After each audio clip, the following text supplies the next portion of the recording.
तो दोस्तों साउंड का हिंदी होता है ध्वनि, और ध्वनि हम लोग जानते हैं जो हम बोल रहे हैं ना, उसी को हम लोग क्या बोलेंगे, ध्वनि बोलेंगे। तो ध्वनि से संबंधित कुछ तथ्यों को देख लेते हैं। तो दोस्तों ध्वनि जो होता है, ध्वनि एक तरह का ऊर्जा होता है, और इसी के कारण जो है हमारे कानों तक जब ध्वनि आता है तो हम उसको सुन सकते हैं और उससे हम चीज़ों को समझ पाते हैं। ठीक है, अगला पॉइंट है दोस्तों कंपन। कंपन क्या होता है इसको समझना जरूरी है, क्योंकि इसमें कंपन का इस्तेमाल होगा। तो दोस्तों कंपन का मतलब होता है कांपना। कांपने का मतलब हो गया, मतलब कोई भी वस्तु अपने मध्य बिंदु के आगे या पीछे या दाएं या बाएं या इधर उधर अगर वो हिल रहा है तो उसी को हम लोग बोलेंगे कंपन कर रहा है। ठीक है, मतलब जहाँ से यहाँ पर है अगर वस्तु, यहाँ से आगे गया, फिर पीछे आया, फिर इधर आया, फिर अपने इस स्थिति पर जहाँ था वहाँ पर आ गया, तो हम बोलेंगे यह वस्तु क्या कर रहा है, कंपन कर रहा है। ठीक है, तो मध्य स्थिति के आगे पीछे होने वाले गति को हम लोग क्या बोलते हैं, कंपन बोलते हैं, या इसी को हम लोग दोलन भी बोलते हैं। ठीक है, इंग्लिश में इसी को हम लोग बोलेंगे वाइब्रेशन बोलिए तब, या इसी को हम लोग ऑसिलेशन बोलेंगे तब। दोनों का मतलब क्या होता है, सेम होता है। ठीक है, तो वाइब्रेशन आपका जनरल वर्ड हो गया, उसी को हम लोग फिजिक्स में क्या बोलेंगे, ऑसिलेशन बोलेंगे। ठीक है, तो ऑसिलेशन का मतलब समझ गए, दोलन का मतलब समझ गए। कोई भी वस्तु अपने मध्य बिंदु के आगे और पीछे अगर दोलन करता है, कंपन करता है, तो उसको हम लोग बोलेंगे क्या बोलेंगे, ऑसिलेशन बोलेंगे, जिसको हम लोग हिंदी में क्या बोलेंगे, दोलन बोलेंगे। अगला है कंपायन वस्तु जो होता है दोस्तों, कोई भी वस्तु ध्यान रखिएगा, ध्वनि उत्पन्न तबे होगा जब कोई वस्तु कांपेगा, मतलब उसमें कंपन होगा। तो कंपायन के कारण ही वस्तुएं जो होती हैं वो ध्वनि उत्पन्न करती हैं। कोई भी वस्तु अगर कांप रहा है, उसमें कंपन हो रहा है, तब भी वो ध्वनि को उत्पन्न करेगा। ठीक है, अब ध्यान रखेंगे जब कंपन की आयाम बहुत कम होती है, जब कंपन बहुत कम होगा तो ये आसानी से दिखाई नहीं देता है। जब आसानी से दिखाई नहीं देगा मतलब जब हम कंपन को देखेंगे तो किसी वस्तु में कंपन अधिक हो सकता है, किसी में कंपन कम हो सकता है। तो कंपन का आयाम जो है अगर अधिक होगा तो दिखाई देगा, कंपन का आयाम कम होगा तो वो आसानी से दिखाई नहीं देगा। अगला है मानव में ध्वनि उत्पन्न जो होता है वो याक यंत्र, मतलब जिसको हम लोग कंठ बोलते हैं, के द्वारा उत्पन्न होता है। तो मानव में जो ध्वनि उत्पन्न होता है उसके लिए कौन जिम्मेदार है, वाक यंत्र जिम्मेदार है, जिसको इंग्लिश में हम लोग क्या बोलते हैं, लेरिंग्स बोलते हैं। इसी को हम लोग क्या बोलेंगे, कंठ, और इसी को इंग्लिश में हम लोग क्या बोलते हैं, एडम्स एप्पल बोलते हैं। ठीक है, अगला है in human larynx is at the end of windpipe. अब आपको ध्यान रखना है मानव में जो वाक यंत्र होता है वो कहाँ पर होता है, तो श्वास नली के ऊपर होता है। ठीक है, अगला पॉइंट ध्यान रखना है, वाक तंतु के कंपन होने से ध्वनि उत्पन्न होता है। तो देखिए विंड पाइप के ऊपर क्या होता है, वाक यंत्र होता है, और वाक यंत्र में ही ठीक है एक पार्ट होता है जिसको हम लोग बोलते हैं वाक तंतु, और वाक तंतु जो होता है यही कंपन करता है। क्या करता है, कंपन करता है, और इसी के कंपन से ध्वनि निकलता है। ठीक है, और इसी वाक तंतु को इंग्लिश में हम लोग क्या बोलेंगे, वोकल कॉर्ड बोलेंगे। ठीक है, तो वोकल कॉर्ड जो होता है ये कंपन करता है, वाइब्रेट करता है, इसके ओसिलेशन से ध्वनि निकलता है। ठीक है, तो वोकल कॉर्ड किस में होगा, लेरिंग्स में, और लेरिंग्स कहाँ पर होगा, तो विंड पाइप के ऊपर होगा, श्वास नली के ऊपर होगा। ठीक है दोस्तों, अगर आप भी चाहते हैं मेरे तरह सीटेट को क्वालिफाई करना, पेपर 1 पेपर 2 स्टेट निकालना है और बीपीएससी या किसी भी स्टेट का टीचर बनना, तो इस चैनल को सब्सक्राइब कीजिए, वीडियो को लाइक कीजिए और बेल आइकन को प्रेस कर दीजिए, क्योंकि नोटिफिकेशन सब तक जाता नहीं है। जब भी मैं वीडियो को अपलोड करूं उसका नोटिफिकेशन आप तक पहुंच सके। अब दोस्तों ध्यान रखेंगे, पुरुषों, महिलाओं और बच्चों में देखिएगा तो वाक तंतु का जो आकार होता है उसमें भिन्नता होता है। ठीक है, पुरुष में वाक तंतु जो होता है, वोकल कॉर्ड जो होता है बड़ा होता है, महिला में क्या होता है, छोटा होता है, और बच्चा में उससे भी छोटा होता है। ठीक है, जैसे हम लोग का देखिएगा यहाँ पे गला के ऊपर जो है वो थोड़ा सा उठा हुआ रहता है, लेकिन महिलाओं में ऐसा नहीं होता है, बच्चों में ऐसा नहीं होता है। ठीक है, तो पुरुषों का जो वाक तंतु होता है ध्यान रखिएगा वो बड़ा होता है महिलाओं से, और महिलाओं का जो वाक तंतु होता है वो बच्चों से क्या होता है, बड़ा होता है। ठीक है, अगला है ध्वनि के संचारित होने के लिए किसी न किसी माध्यम की आवश्यकता होती है। तो दोस्तों ध्यान रखेंगे ये बेसिक चीज़ है। ध्वनि जो है, साउंड जो है, एक ऐसा वेव है, एक ऐसा तरंग है जिसको एक माध्यम से दूसरे माध्यम, मतलब एक जगह से दूसरी जगह जाने के लिए माध्यम की आवश्यकता होती है। वो माध्यम ठोस हो सकता है, द्रव हो सकता है, गैस हो सकता है, मतलब सॉलिड होगा, लिक्विड होगा या गैस होगा, ठीक है। तो साउंड जो है ट्रेवल करेगा, एक जगह से दूसरी जगह जाएगा, उसके लिए किसी ठोस का या किसी द्रव का या किसी गैस का होना अनिवार्य है, मतलब किसी न किसी मीडियम का होना अनिवार्य है। मतलब वो निर्वात में, मतलब वैक्यूम में वो एक जगह से दूसरी जगह ट्रेवल नहीं कर सकती है, ठीक है। चांद पर अगर आप बात करेंगे, कितना भी गला फाड़ लीजिए, दूसरे वाले को, सामने वाले को सुनाई नहीं देगा, मतलब वैसा सिचुएशन अगर आता है, ठीक है। तो कहीं पे भी अगर वैक्यूम है, निर्वात है, तो वहाँ पे ध्वनि ट्रेवल नहीं करेगा, ठीक है। तो ध्वनि निर्वात में संचरित नहीं हो सकती है। ध्वनि जो है केवल किस में होगा, ठोस में, द्रव में और गैस में ही संचरित होगा, प्रोपोगेट करेगा। अगला इंपॉर्टेंट पॉइंट है, ताप के बढ़ने पर किसी माध्यम में ध्वनि का वेग बढ़ जाता है। दोस्तों ध्यान रखेंगे, किसी माध्यम का अगर ताप बढ़ा रहे हैं तो ध्वनि का वेग जो होता है बढ़ जाता है। जैसे 0 डिग्री पर अगर हम बात करेंगे तो ध्वनि का वेग जो होता है 331 मीटर पर सेकेंड होता है, ठीक है। लेकिन वही अगर हम बात करेंगे 25 डिग्री सेल्सियस के आसपास अगर हम बात करेंगे, तो ये 0 डिग्री पर 331 है, 25 डिग्री पर मतलब टेम्परेचर बढ़ा देंगे तो ध्वनि का जो वेग है वो 344 मीटर पर सेकेंड हो जाता है, ठीक है। तो मतलब आप ध्यान रखिएगा, अगर हम ताप बढ़ा रहे हैं, किसी मीडियम का टेम्परेचर बढ़ा रहे हैं, तो स्पीड जो होगा साउंड का वो क्या होगा, बढ़ जाएगा। अगला है दोस्तों फ्रीक्वेंसी। फ्रीक्वेंसी को ध्यान रखिएगा, इस पे क्वेश्चन बार बार पूछा जाता है। फ्रीक्वेंसी क्या होता है, तो 1 सेकेंड में कितना बार दोलन हुआ, 1 सेकेंड में कोई वस्तु अपने पोजीशन पर आगे और पीछे कितना बार किया, उसी को हम लोग बोलेंगे फ्रीक्वेंसी, और हिंदी में उसी को हम लोग बोलेंगे आवृत्ति या इसी को बोलेंगे दोलन गति, ठीक है। तो प्रति सेकेंड होने वाले दोलनों की संख्या को हम लोग दोलन गति कहते हैं, मतलब इसी को हम लोग क्या बोलते हैं, आवृत्ति बोलते हैं। आवृत्ति का मतलब हो गया कितनी बार, किसी चीज़ का फ्रीक्वेंसी क्या है, उसका मतलब हो गया वो चीज़ कितना बार है, ठीक है। तो अगर हम बात करेंगे साउंड के केस में फ्रीक्वेंसी की बात करेंगे, ठीक है, फिजिक्स के केस में फ्रीक्वेंसी का बात करेंगे, तो इसका मतलब हो जाएगा कितना बार, मतलब 1 सेकेंड में वेव जो है, मतलब ओसिलेशन जो है कितना बार हुआ है, ठीक है। तो फ्रीक्वेंसी का मतलब हो जाएगा प्रति सेकेंड होने वाले दोलनों की जो संख्या है, उसी को हम लोग बोलेंगे दोलन गति या उसी को हम लोग बोलते हैं आवृत्ति। अब अगला पॉइंट आपको ध्यान रखना है, आवृत्ति को हम लोग किस में मापते हैं, हर्ट्ज में मापते हैं, ठीक है। और इसका सिंबल होता है HJ, क्या होता है, HZ, ठीक है। तो आवृत्ति को हम लोग हर्ट्ज में मापते हैं, ध्यान रखिएगा। और 1 हर्ट्ज का मतलब हो गया 1 दोलन प्रति सेकेंड, मतलब 1 साइकिल पर सेकेंड, ठीक है। तो 1 दोलन कंप्लीट कर लेगा, मतलब 1 साइकिल कंप्लीट कर लेगा, तो हम बोलेंगे 1 हर्ट्ज हो गया, ठीक है। तो 1 हर्ट्ज जो है उसका मतलब होता है 1 साइकिल पर सेकेंड, ठीक है। तो आवृत्ति को हम लोग किस में मापेंगे, हर्ट्ज में मापेंगे, जिसका सिंबल होगा HZ। अगला पॉइंट है ध्वनि की प्रबलता। प्रबलता को दोस्तों हम लोग इंग्लिश में बोलेंगे लाउडनेस, क्या बोलेंगे, लाउडनेस, या इसी को हम लोग बोलेंगे इंटेंसिटी, ठीक है। तो दोनों में फर्क होता है, लेकिन अभी आपको ध्यान रखना दोनों सेम होता है, ठीक है। लाउडनेस या इंटेंसिटी का मतलब हो गया प्रबलता, या उसी को बोलते हैं हम लोग क्या बोलेंगे, उसी को तीव्रता, ठीक है। तो दोस्तों ध्यान रखिएगा, ध्वनि की प्रबलता जो है ध्वनि उत्पन्न करने वाले कंपनों के आयाम, मतलब वो कितना कंपन कर रहा है, कम कर रहा है कि ज़्यादा कर रहा है, उसी को आयाम बोलेंगे, ठीक है। कोई चीज़ ज़्यादा फड़फड़ा रहा है, ज़्यादा ओसिलेट कर रहा है, वाइब्रेट कर रहा है, तो हम बोलेंगे उसका आयाम अधिक है, ठीक है। तो ध्वनि उत्पन्न करने वाले कंपनों के आयाम के वर्ग के समानुपातिक होता है, याद रखिएगा, मोस्ट इंपोर्टेंट, इस पर बार बार क्वेश्चन पूछा जाता है, ठीक है। तो एम्पलीट्यूड जो होगा, मतलब आयाम जो होगा, ठीक है, उसके स्क्वायर के डायरेक्टली प्रोपोर्शनल होगा कौन, लाउडनेस। तो ध्यान रखिएगा, इंटेंसिटी जो है, इंटेंसिटी का मतलब हो गया लाउडनेस। लाउडनेस जो है किसी भी ध्वनि का, वह उसके एम्पलीट्यूड के स्क्वायर के डायरेक्टली क्या होगा, प्रोपोर्शनल होगा, ठीक है।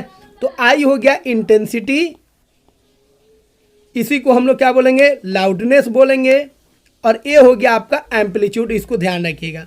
मतलब एम्पलीट्यूड अगर बढ़ेगा तो ध्वनि का लाउडनेस भी बढ़ेगा, जितना ज़्यादा एम्पलीट्यूड होगा उतना ही ये आवाज़ आपको तेज़ी से सुनाई देगा, लाउड सुनाई देगा। ठीक है, तो लाउडनेस समझ में आ गया। लाउडनेस कब बढ़ेगा? जब ध्वनि का एम्पलीट्यूड बढ़ेगा। एम्पलीट्यूड बढ़ रहा है मतलब ध्वनि का लाउडनेस जो है, प्रबलता जो है, मतलब इंटेंसिटी जो है वो बढ़ेगा। ठीक है, अगला है आयाम। आयाम क्या होता है उसको समझ लीजिए। देखिए, ये जो एम्पलीट्यूड बताएं आयाम, उसका मतलब क्या होता है?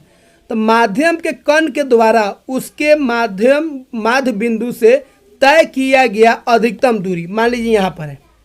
ठीक है, और यह आगे पीछे वाइब्रेट कर रहा है, ओसिलेट कर रहा है। तो एक ओसिलेशन यहाँ से किया, फिर बैक हुआ, फिर अपने पोजीशन पे आ गया। तो ये मान लीजिए 1 मीटर तक फैला।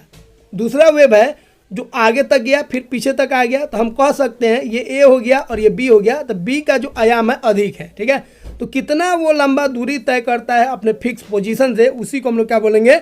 आयाम बोलेंगे। ठीक है, अगर वेव ऐसे जा रहा है, ऐसे वेव का ये पैटर्न होता है। तो ये जो आप देख रहे हैं, इसमें अगर बीच में एक लाइन खींच देंगे, ठीक है, तो ये जो ऊंचाई होता है इसी को हम लोग क्या बोलते हैं? आयाम बोलते हैं। तो किसी वेव का ऊंचाई ज़्यादा हो सकता है, किसी वेव का ऊंचाई कम हो सकता है। ठीक है, और ऊंचाई को ही हम लोग यहाँ पे क्या बोलेंगे? यहाँ पे हम लोग बोलेंगे एम्पलीट्यूड, जिसको हिंदी में हम लोग बोलेंगे आयाम। ठीक है, अब कुछ महत्वपूर्ण बात को ध्यान रखेंगे। एम्पलीट्यूड का जो ऐसा यूनिट होगा, एम्पलीट्यूड जो है वो क्या है? वो लंबाई है। तो इसका जो ऐसा यूनिट होगा वो क्या होगा? मीटर होगा। ठीक है, क्या होगा? मीटर, याद रखिएगा। ठीक है, अगला पॉइंट ध्यान रखेंगे, कुछ ध्वनि को हम लोग सुन सकते हैं और कुछ ध्वनि को हम लोग नहीं सुन सकते हैं। ठीक है, तो एक पॉइंट याद रखिएगा, 1 किलो हर्ट्ज का मतलब होता है 1000 हर्ट्ज। ठीक है, 1000 हर्ट्ज को हम लोग क्या बोलेंगे? 1 किलो हर्ट्ज बोलेंगे। और केएच का मतलब हो जाएगा किलो हर्ट्ज, इसको ध्यान रखिएगा। ठीक है, अब दोस्तों ध्यान रखेंगे, 20 हर्ट्ज से कम अगर ध्वनि है, ध्वनि का जो फ्रीक्वेंसी है, आवृत्ति है, 20 हर्ट्ज से कम है, तो याद रखिएगा उस ध्वनि को हम लोग नहीं सुन सकते हैं। और उस ध्वनि को कौन सुन सकता है? तो वेल सुन सकता है। न तो वेल को समझ में आ जाएगा और एलिफेंट को भी समझ में आ जाएगा। ठीक है, तो एलिफेंट और वेल ही उसको सेंस कर सकते हैं। 20 हर्ट्ज से अगर कम साउंड का फ्रीक्वेंसी रहेगा तब हम और आप उसको नहीं सुन सकते हैं। ठीक है, और 20 हर्ट्ज से जो कम ध्वनि रहेगा फ्रीक्वेंसी वाला, तो उसको हम लोग बोलेंगे, इंग्लिश में बोलेंगे इंफ्रासोनिक और हिंदी में बोलेंगे अश्रव्य, मतलब इसको हम लोग नहीं सुन सकते हैं। ठीक है, अश्रव्य मतलब सुनने से कम वाला। 20 हर्ट्ज से 20,000 हर्ट्ज के बीच में अगर फ्रीक्वेंसी रहेगा किसी ध्वनि का, तो उसको हम लोग सुन सकते हैं और ये ऑडिएबल होता है, ध्यान रखिएगा। और इसको हम लोग सुन सकते हैं। ठीक है, और इसको क्या बोलेंगे? श्रव्य ध्वनि। क्या बोलेंगे? श्रव्य ध्वनि। और 20,000 हर्ट्ज से अधिक मतलब 20 किलो हर्ट्ज, इसी को आप लिख सकते हैं 20 किलो हर्ट्ज।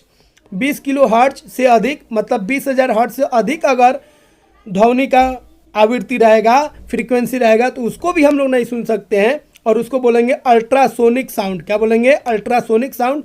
और हिंदी में बोलेंगे प्राश्रव्य ध्वनि। क्या बोलेंगे? प्राश्रव्य ध्वनि। और इसको कौन सुन सकता है? डॉग, कैट, बैट, मस्कीटो, मतलब उसको जो बिल्ली है उसको समझ सकती है, कुत्ता समझ सकता है, बैट जो है चमगादड़ वो उसको समझ सकता है, मच्छर समझ सकता है। तो ये सब जो है 20 किलो हर्ट्ज से अधिक अगर आवृत्ति आएगा तो उसको वो सेंस कर सकता है। ह्यूमन ईयर जो है हम लोग उसको सेंस नहीं कर सकते हैं। ठीक है, तो हम लोग किसको सुन सकते हैं? 20 हर्ट्ज से लेकर 20,000 तक। 20 से कम रहेगा तब भी नहीं सुन सकते हैं और 20,000 से अधिक रहेगा तब भी हम लोग नहीं सुन सकते हैं। ठीक है, अब दोस्तों एक चीज और ध्यान रखेंगे, किसी वस्तु को एक दोलन का मतलब आपको बता दिए, फिर से सुन लीजिए। यह पॉइंट है, यहाँ पे वो ऑब्जेक्ट है। अब आगे गया, फिर पीछे आया, फिर इधर बढ़ा, जितना आगे गया तो उतना पीछे आ गया। ठीक है, जितना आगे गया तो उतना पीछे आ गया, फिर अपने पोजीशन पर आ गया, तो इसको बोलेंगे एक दोलन। मान लीजिए आगे गया 1 मीटर, फिर पीछे आया 1 मीटर। ठीक है, तो हो गया 2 मीटर। फिर यहाँ पे आया 1 मीटर, फिर पीछे आया, मतलब दूरी कितना तय कर लिया? 4 मीटर। 1 मीटर आगे, फिर 1 मीटर यहाँ पे पीछे आया। ठीक है, फिर 1 मीटर इधर पीछे आया, फिर 1 मीटर आगे गया, तो कितना हो गया? 4 मीटर। तो जहाँ पर है आगे गया, फिर अपने पोजीशन पे आया, फिर पीछे गया, फिर अपने पोजीशन पे आया, तो इसको हम लोग बोलेंगे एक दोलन। तो एक दोलन को पूरा करने में जो समय लगता है हम उसको बोलेंगे आवर्तकाल। हम उसको क्या बोलेंगे? आवर्तकाल। तो आवर्तकाल का मतलब हो गया किसी वस्तु द्वारा एक दोलन पूरा करने में जो समय लगता है उसी को हम लोग बोलते हैं आवर्तकाल। ठीक है, अगला पॉइंट को देखिए। अगला पॉइंट है आवृत्ति ध्वनि की तीक्ष्णता या तारतों को निर्धारित करती है।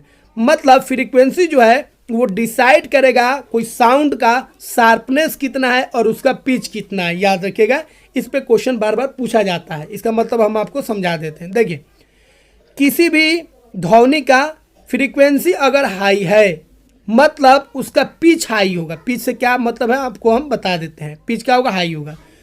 अगर किसी का फ्रीक्वेंसी ज़्यादा है तो उसका पिच हाई होगा, और पिच हाई होगा इसका मतलब है वो जो ध्वनि होगा वो तीखा होगा, शार्प होगा, तीखा होगा, तीक्ष्ण होगा, कर्णभेदी होगा, मतलब कान को आपको इरिटेट करेगा।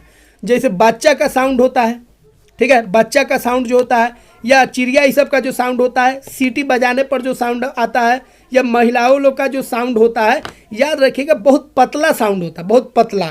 तो पतला साउंड कब होगा?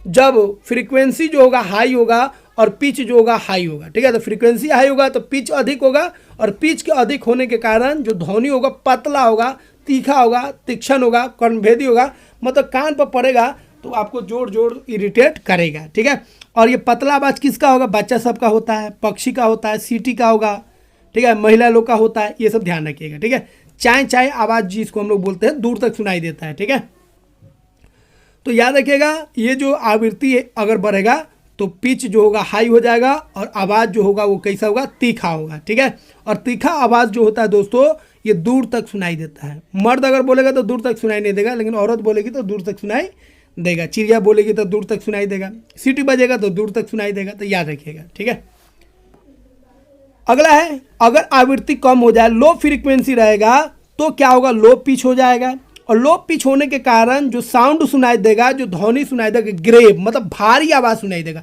तो भारी आवाज़ याद रखिएगा दूर तक नहीं जाता, पतला आवाज़ दूर तक जाएगा। चाय चाय का आवाज़ बच्चा ये सब का देखिएगा, औरत ये सब का देखिएगा दूर तक जाता है, पक्षी ये सब का दूर तक जाएगा। ठीक है, लेकिन भारी आवाज़ जो है जैसे शेर का आवाज़ हो गया, ढोल बजने का आवाज़ हो गया, ठीक है, मेल का आवाज़ हो गया, ये सब दूर तक नहीं जाता। ये सब आवाज़ को हम लोग क्या बोलेंगे? ग्रेव साउंड, मतलब गंभीर आवाज़, भारी आवाज़। ठीक है, तो इसमें बार बार क्वेश्चन पूछता है, ध्यान रखिएगा। फ्रीक्वेंसी हाई होगा तो पिच हाई होगा, मतलब तारतव अधिक होगा। कब? जब आवृत्ति अधिक होगा, और साउंड कैसा होगा? तीखा होगा, तीक्ष्ण होगा, कर्णभेदी होगा। किसका होगा? बच्चा का होगा, पक्षी का होगा, सीटी का होगा, महिलाओं का होगा। ठीक है, और जब फ्रीक्वेंसी कम होगा, पिच कम हो जाएगा, तो साउंड कैसा होगा? ग्रेव होगा, गंभीर होगा। किसका होगा? ढोल का, शेर का, मेल का। शेर दहाड़ता है लेकिन दूर तक सुनाई नहीं देगा, लेकिन चिड़िया का आवाज़ जो है बहुत दूर तक जाता है। ठीक है, अगला है दोस्तों, ध्यान रखेंगे, सितार में ध्वनि का तार तो सितार के तारों के तनन पर निर्भर करता है। सितार में जो तार होता है उसको जितना टाइट कीजिएगा, ठीक है, ध्वनि का जो तारतव है, ध्वनि का जो पिच है वो क्या होगा? बढ़ेगा। पिच जो होगा बढ़ेगा, दूर तक सुनाई देगा। तो सितार में ध्वनि का जो तारतव है कैसे बढ़ेगा? जब हम तार को तनन करेंगे, टाइट करेंगे तब। ठीक है, अगला पॉइंट दोस्तों ध्यान रखेंगे, ध्वनि का जो तीव्रता है, इंटेंसिटी आपको पहले बता चुके हैं, या प्रबलता जो है उसको हम लोग किस में मापते हैं? डेसीबल में मापते हैं। ठीक है, तो साउंड को हम लोग किस में मापेंगे? डेसीबल में मापेंगे, और 1 डेसीबल मतलब होता है 1000 हर्ट्ज। तो 1000 हर्ट्ज को हम लोग बोलेंगे 1 डेसीबल, और 1 हर्ट्ज का मतलब हो गया 1 साइकिल पर सेकेंड।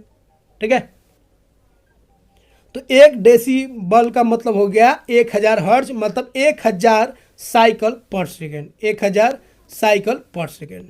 ठीक है,